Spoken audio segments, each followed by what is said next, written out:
Hello chessmates, welcome to my chess channel chess study. मेरा नाम रोहित है और मैं भी आप लोग की तरह एक चेस एंथुसियास्ट हूँ। सो मेरी वीडियो का टाइटल देखिए, आप लोग समझ गए होंगे कि आज मैं किन दोनों प्लेयर्स के बीच में मैच दिखाने वाला हूँ। एक है गैरी कैस्परोव और दूसरे है विश्वनाथन आनंद। अगर इस मैच की बात करें तो ये मैच जो 1995 में हुआ था रीगा ताल मेमोरियल में, और इस मैच में गैरी कैस्परोव ने विश्वनाथन आनंद को पूरा आउटप्ले कर दिया बाय प्लेइंग इवांस गैम्बिट। इस मैच में विश्वनाथन आनंद शुरुआत से ही प्रेशर में रहे और गैरी कैस्परोव ने ब्लैक के किंग को कांसलिंग करने से पूरे तरीके से रोका। और इस मैच में आपको ये भी पता चलेगा कि बड़े से बड़े प्लेयर हो, अगर वो विश्वनाथन आनंद भी हो तो वो भी घबरा जाते हैं अगर उनका किंग सेंटर में हो और उन पे अटैक हो तो। चलिए मैच को शुरू करते हैं। गैरी कैस्परोव मैच को शुरू करते हैं by playing E4। Viswanathan Anand reply करते हैं by playing E5, knight F3, knight C6, bishop C4। ये ओपनिंग वाइट ने चूज करी है वो है Italian game. Viswanathan Anand reply करते हैं by playing bishop C5, B4। जो ये मूव चला है गैरी कैस्परोव ने B4, ये बेसिकली इवांस गैम्बिट है। ये गैम्बिट होता है इटालियन इटालियन गेम की थ्योरी में, और ये बहुत ही शार्प लाइन होती है, शार्प वेरिएशन होता है, शार्प गैम्बिट होता है। और इसमें वाइट का ही पर्पस होता है कि शुरुआत से ही प्रेस करें ब्लैक को और बहुत शार्प पोजीशन लाएं बोर्ड पे। जो ये इवांस गैम्बिट होता है ये बहुत सारे टैक्टिकल पोजीशन प्रोड्यूस करता है बोर्ड पे, और वही हुआ इस मैच में। बहुत सारे टैक्टिकल पोजीशंस आई हैं बोर्ड पे, और इस मैच में विश्वनाथन आनंद को कोई भी चांस नहीं दिया गैरी कैस्परोव ने इनिशिएटिव लेने का। वाइट रिप्लाई करता है by playing C3 attacking the bishop which is on B4। Bishop जाता है वापस E7 पे, और उसके बाद होता है D4। जो ये D4 वाला मूव होता है ये बहुत ही इंपॉर्टेंट मूव होता है इटालियन गेम की थ्योरी में। अगर आप देखें तो जो D4 है और E4 वाले पॉन है, ये दोनों बहुत अहम रोल प्ले करते हैं अगर आप इवांस गैम्बिट खेल रहे हैं। इसमें क्या होता है, जो वाइट होता है सेंटर लेने की कोशिश करता है अपने दो पॉनों से, सेंटर को क्रैप करने की कोशिश करता है अपने ये दोनों D4 और E4 वाले पॉन से। विश्वनाथन आनंद रिप्लाई करते हैं by playing night A5 attacking the bishop which is on C4। और इसके बाद विश्वना गैरी कैस्परोव जो होते हैं वो अपने बिशप को E2 पे ले जाते हैं। एंड इसके बाद देखा जाए तो जो ब्लैक है वो चार तरीके से रिप्लाई कर सकता है वाइट के मूव को।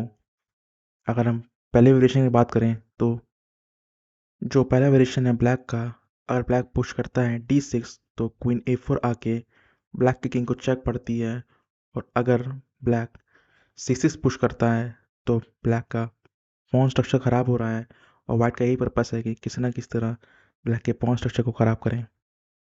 इसके बाद वाइट रिप्लाई कर सकता है by playing d takes on E5, knight takes on E5। और आप देख ही रहे हैं कितना इनिशिएटिव मिल रहा है ब्लैक वाइट को, क्योंकि वाइट के जो पीसेस हैं वो ज़्यादा एक्टिव हैं। वाइट का जो नाइट है जो E5 पे बैठा हुआ है को वो है नाइट F6 से। अगर ब्लैक नाइट F6 चलता है तो इसके बाद टी टेक्स ऑन E5 होता है, नाइट पे अटैक होता है, नाइट जाएगा, नाइट टेक्स ऑन E4 होगा, और क्वीन D5 से देख रहे हैं कि आप दोनों ही नाइट पे अटैक लगा हुआ है। जो एक A5 पे नाइट है उस पर भी अटैक है, और जो E4 पे नाइट है उस पर भी अटैक है। इसके बाद ब्लैक रिप्लाई कर सकता है बाय प्लेइंग नाइट C5। और ये मूव का ये पर्पस है कि जो आप देख रहे हैं जो बिशप बैठा हुआ है E7 पे, वो नाइट C5 पे आके नाइट को सपोर्ट दे रहा है। वाइट रिप्लाई कर सकता है by playing bishop A3 attacking the night which is on C5। और अगर इन केस ब्लैक अपने नाइट को जो C5 पे है उसको मूव करता है तो बिशप एक्सचेंज हो जाएंगे। तो बिशप जो E7 में बैठा है उससे वाइट का बिशप एक्सचेंज हो जाएगा। और उसके बाद ब्लैक रिप्लाई कर सकता है by playing C6 attacking the queen which is on D5। But विषय आनंद ने मैच में जो चला वो था E टेक्स ऑन D4। और उसके बाद गैरी कैस्परोव रिप्लाई करते हैं by playing queen takes on D4। वो अपने क्वीन को इनिशिएटिव देते हैं और क्वीन को अपने एक्टिव करते हैं D4 वाले स्क्वायर पे लाके। इसके बाद एक वेरिएशन होता है ब्लैक के पास जिसके जिसके थ्रू वो वाइट की क्वीन पे अटैक कर सकता है, और वो वेरिएशन है नाइट C6 पे आके वाइट की क्वीन पे अटैक कर सकता है जो D4 पे है। और उसके बाद क्वीन जाएगी G7 पे और ब्लैक के पॉन को ग्रैब करेगी जो G7 पे है। और उसके बाद बिशप से क्वीन पे अटैक हो सकता है। एक तो ये वेरिएशन होगा, क्वीन को ऑफिस जाना पड़ेगा G3 पे क्योंकि वही अच्छा और अप्रोप्रिएट स्क्वायर है। और उसके बाद D6 पुश होगा, वो अपने जो ब्लैक है वो अपने लाइट स्क्वायर बिशप को एक्टिव करेगा, ओपन करेगा, और यही एक वेरिएशन है जिससे वाइट ब्लैक को थोड़ा इनिशिएटिव मिल सकता है। बट विशी आनंद ने ये वाले वेरिएशन को नहीं चूज़ किया अपने गेम में, और वो चलते हैं नाइट F6। वो नाइट को एक्टिव करते हैं और साथ ही साथ किंग कास्लिंग के बारे में सोचने लगते हैं, और इसी का फ़ायदा गैरी कैस्परोव ने उठाया। वो सीधे पुश करते हैं E5, नाइट F6 वाले नाइट को थ्रेटन करते हैं, लेकिन ब्लैक रिप्लाई करता है बाय प्लेइंग नाइट C6। वो उल्टा वाइट की क्वीन पे अटैक करते हैं, और उसके बाद क्वीन जाती है H4 पे, और वो डिस्कवर अटैक देते हैं बाय प्लेइंग नाइट D5 से, क्योंकि बिशप जो है वो वाइट की क्वीन पे अटैक कर रहा है। और इसके बाद गैरी कैस्परोव एक ब्रिलियंट मूव चलते हैं, वो चलते क्वीन G3। वो ब्लैक की कास्लिंग को रोकना चाहते हैं, उनका यही पर्पस है क्वीन G3 चलने का। मैं आपको दिखाता हूँ कैसे वाइट ब्लैक की कास्लिंग को रोकेगा। फॉर इंस्टेंस ब्लैक कास्लिंग करता है तो बिशप जो है वो H6 पे आएगा, अटैक करेगा सीधे G7 पॉन, G7 वाले पॉन पे, क्योंकि वहाँ पे मेट हो सकती है और उनको पॉन पुश करना ही पड़ेगा। फोर्स मूव है ये, और मान लीजिए वो पॉन पुश करते हैं तो ब्लैक का रुक जा रहा है। तो ऐसा कोई भी वे नहीं है जिससे ब्लैक अपने किंग को भी सेव कर ले और अपने रुक को भी जाने से रोक ले। बट विषय आनंद इस गेम में चलते हैं, G6 रिप्लाई करते हैं वो, और उसके बाद वाइट कास्लिंग कर लेता है किंग साइड, और उसके बाद रिप्लाई में नाइट B6 होता है। इस मूव का मुझे कोई पर्पस समझ नहीं आया, क्योंकि इससे और इनिशिएटिव मिल रहा है वाइट को। वाइट रिप्लाई करता है बाय प्लेइंग C4, और उसके बाद ब्लैक रिप्लाई करता है बाय प्लेइंग D6। और जो ये D6 वाला मूव है वो ब्लैक को ही बैकफायर कर देता है, क्योंकि इसके बाद वाइट ब्लैक की क्वीन को पिन कर देता है बाय प्लेइंग रुक D1। और इसी मूव के बाद से ब्लैक पे प्रेशर बनने लगता है, और वो सीधे अपने नाइट को पीछे लेके जाता है नाइट D7 से, ताकि वो अपने क्वीन को सेव कर सके। और इसके बाद बिशप H6 होता है। ये मूव से पूरा पोजीशन ब्लैक की डिटोरेट होने लगती है। वाइट का बिशप H6 चलने से एक तो ये बात क्लियर हो जाती है कि अब ब्लैक का किंग साइड कास्लिंग करना बहुत मुश्किल हो गया है। ब्लैक रिप्लाई करता है by playing knight takes on E5, knight takes on E5, knight takes on E5। और उसके बाद वाइट रिप्लाई करता है बाय प्लेइंग नाइट C3। वो अपने नाइट को डेवलप करता है C3 स्क्वायर पे, और इसके बाद ब्लैक एक बैड मूव चल देता है, वो चलते हैं F6। और इससे क्या होता है, विषय आनंद के गेम में और वीकनेसेस प्रोड्यूस हो जाती हैं, उनकी पोजीशन में और वीकनेसेस प्रोड्यूस हो जाती हैं, और इसी का फ़ायदा गैरी कैस्परोव उठाते हैं।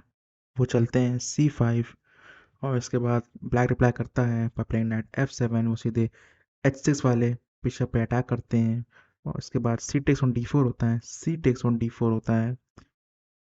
फॉर इंस्टेंस मान लीजिए ब्लैक रिप्लाई करता बाय प्लेइंग बिशप D6, तो क्या होता है मैं आपको दिखाता हूँ। वाइट रिप्लाई करता by playing queen E3,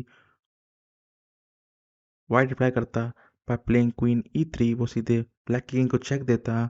black के पास एक ही अप्रोप्रिएट मूव था, वो था क्वीन E7। और उसके बाद वाइट और प्रेशर बनाता ब्लैक पे बाय प्लेइंग नाइट D5। और इसके बाद मान लीजिए ब्लैक अपनी क्वीन से हमारी क्वीन वाइट की क्वीन को एक्सचेंज कर लेता, तो क्या होता है मैं दिखाता हूँ। Queen takes on E3, knight takes on F6, black की किंग को चेक पड़ती। किंग के पास एक ही ऑपरेट स्क्वायर था, वो था king E7।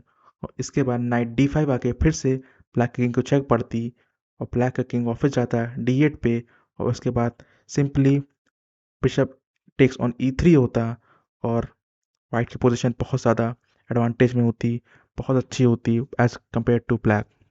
But Vishy Anand ने वो वाला वेरिएशन अपने मैच में नहीं चूज़ किया। वो चलते हैं C takes on D6। White reply करता है बाय प्लेइंग क्वीन E3। वो सीधे ब्लैक के बिशप को पिन कर देता है, क्योंकि इसके पीछे किंग होता है। ब्लैक रिप्लाई करता है by playing knight takes on H6। White reply करता है by playing queen takes on H6। Bishop F8 होता है, attacking the queen which is on H6। उसके बाद वापस क्वीन जाती है E3 स्क्वायर पे, giving a check to black's king. उसके बाद ब्लैक रिप्लाई करता है by playing king F7। And इसके बाद वाइट रिप्लाई करता है बाय प्लेइंग नाइट D5। वो अपने नाइट को और अच्छे स्क्वायर पे लाते हैं और अपने पीसेस को एक्टिव करते हैं गैरी कैस्परोव। ब्लैक सीधे अटैक करता है वाइट के नाइट पे जो D5 पे है बाय प्लेइंग बिशप E6। और इसके बाद वापस नाइट जाता है F4 स्क्वायर पे, अटैक करता है, रिवर्स अटैक करता है ब्लैक के बिशप पे। और इसके बाद क्वीन E7 होती है, ब्लैक के बिशप पे सपोर्ट लगाती है। इसके बाद एक वेरिएशन है जिससे ब्लैक का रुक चला जाता है। आइए मैं दिखाता हूँ क्या वो कौन सा वेरिएशन है जिससे ब्लैक का रुक चला जाता है। अगर वो ब्लैक ये वाला मूव प्ले करता तो ब्लैक का रुक चला जाता। फॉर इंस्टेंस वाइट प्ले करता रुक E1 तो ब्लैक रिप्लाई करता बाय प्लेइंग रुक E8। उसके बाद नाइट टेक्स ऑन E6 होता, बिशप को लेता नाइट। उसके बाद ब्लैक रिप्लाई करता by playing queen takes on E6, queen takes on E6। और उसके बाद किंग टेक्स ऑन E6। और उसके बाद एक चेक पड़ती, डिस्कवर चेक पड़ती ब्लैक के किंग को, क्योंकि ब्लैक का किंग कहीं भी हटता तो ब्लैक का रुक चला जाता जो E8 स्क्वायर पे है। और इससे ब्लैक वाइट के पास एक एडवांटेज होता है, एक माइनर पीस का एडवांटेज होता है। और अगर ब्लैक अपने रुक को E8 स्क्वायर पर ना लाता तो एक और वेरिएशन है जिससे ब्लैक की पोजीशन और डिटोरेट हो जाती, वो भी मैं आपको दिखाता हूँ। फॉर इंस्टेंस ब्लैक रिप्लाई करता बाय प्लेइंग बिशप D7 तो उसके बाद वाइट रिप्लाई करता by playing bishop C4 giving a check to the black king which is on F7। उसके बाद किंग जाता किंग E8 स्क्वायर पे। और उसके बाद क्वीन D2 होता और ब्लैक की क्वीन चली जाती। एंड अगर ब्लैक रिप्लाई करता बाय प्लेइंग क्वीन D7 तो वाइट रिप्लाई करता by playing bishop B5 attacking the queen which is on D7। उसके बाद queen takes on B5, queen takes on E6 giving a check to the black king. उसके बाद king जाता है G7 square पर क्योंकि वही सबसे अप्रोप्रिएट स्क्वायर है। उसके बाद रुक ए B1 attacking the queen which is on B5, queen को हटना ही पड़ता बी वाली फाइल से। और क्वीन जाती F5 पे क्योंकि वही एक सबसे अप्रोप्रिएट स्क्वायर लग रहा था। और उसके बाद रुक टेक्स ऑन B7 होता है, अगेन ब्लैक की किंग को चेक पड़ती, किंग जाता है H स्क्वायर पे, एस्केपिंग स्क्वायर वही है क्योंकि। और उसके बाद क्वीन टेक्स ऑन F5 होता है, जी टेक्स ऑन F5 होता। और उसके बाद रुक E3 होता है, ये रुक रुक लिफ्ट से पूरा गेम खत्म हो जाता ब्लैक का। और एक लास्ट वेरिएशन और है जिसमें पूरा गेम एंड हो जाता ब्लैक का। सारे वेरिएशन में ब्लैक की लूजिंग पोजीशन है, ऐसा कोई भी वेरिएशन नहीं जिससे ब्लैक को एक इक्वलाइजिंग पोजीशन हो रही है या एक एडवांटेज मिल रहा है। वो वेरिएशन है D5। अगर ब्लैक D5 चलता तो वह वाइट ट्राई करता बाय प्लेइंग बिशप F3। और उसके बाद रुक E8 होता। एंड उसके बाद नाइट टेक्स ऑन E6 होता है, क्वीन टेक्स ऑन E6 होता है, क्वीन टेक्स ऑन E6 होता है। और उसके बाद अगर वो रुक से लेता हमारी क्वीन को तो उसके बाद बिशप टेक्स ऑन D5 होता है, उसका रुक पिन हो जाता है, ब्लैक का रुक पिन हो जाता है। और उसके बाद ब्लैक का पोजीशन डिटोरिएट होती और ब्लैक का एक सिंपली रुक चला जाता। सो रुक E1 के बाद विश्वनाथन आनंद ने रिसाइन कर दिया। आई होप कि आपको मेरी चेस एनालिसिस अच्छी लगी हो। प्लीज़ मेरे चैनल को सब्सक्राइब करिए, शेयर करिए, लाइक करिए प्लीज़।